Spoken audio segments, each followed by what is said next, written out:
Hi viewers, Karthigai Deepam சீரியலில் சந்திராவோட பிளானை வச்சு நம்ம கார்த்திக் சந்திராக்கும் சிவனாண்டிக்கும் சரியான பதிலடியை கொடுக்கணும்னு நினைக்கிறவங்க இந்த வீடியோக்கு ஒரு லைக் பண்ணுங்கள். ஸோ லாஸ்ட் எபிசோட்லேயே நம்ம சாமுண்டீஸ்வரி அசிங்கப்படுவாங்க அப்படின்னலாம் நினச்சிட்டு இருந்தாங்க சிவனாண்டியும் சந்திராவும்.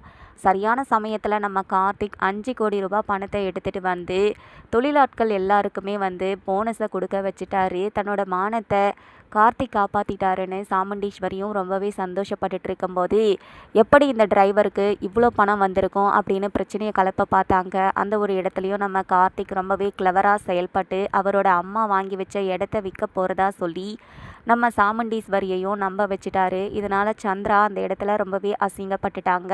ஸோ இந்த விஷயத்தை பற்றி சிவனாண்டி கிட்டேயும் காளியம்மாள் கிட்டேயும் சொல்லி புலம்புறாங்க. என்ன பண்ணுறது, அந்த டிரைவர் நம்ம என்ன பிளான் போட்டாலுமே அதை சொதப்பி விட்டுறான் அப்படின்னு ஆவேசமாக பேசிக்கிட்டு இருக்காங்க. அந்த நேரத்தில் தான் கார்த்திக் ரேவதிக்கு தலை தீபாவளி செலிப்ரேஷன் இருக்கிறத பற்றியும் ஏதோ மாப்பிள்ளை வெடியெல்லாம் வெடிக்க போகிறான்னு சொன்ன உடனே காளியம்மாள் ஒரு பிளான் கொடுக்குறாங்க. அதாவது மாப்பிள்ளை வெடியில் நாட்டு குண்டை விட்டுருங்க, ஸோ இதனால் அந்த மொத்த குடும்பமே இறந்து போயிடுவாங்க அப்படின்னு சொல்கிறாங்க. அந்த ஒரு இடத்துல நீ அங்கேருந்து தள்ளி இருந்துக்கோ அப்படின்னு சொல்லும்போது சந்திராவும் எப்படியோ இந்த இடத்துல அந்த டிரைவர் என்கிட்ட இருந்து மீறவே முடியாது அப்படின்னு சொல்லி வந்துக்கிட்டு இருக்காங்க. இன்னொரு பக்கம் ரேவதியும் கார்த்திக் காதலை வெளிப்படுத்தலை அப்படின்னு ரொம்பவே வருத்தத்தில் இருக்கும்போது கார்த்திக் ஏன் டிஸ்டன்ஸ் மெயின்டைன் பண்ணுறாரு அப்படிங்கிற விஷயத்த மயில் வாகனம் மூலியமாக தெரிஞ்சுக்கிறாங்க.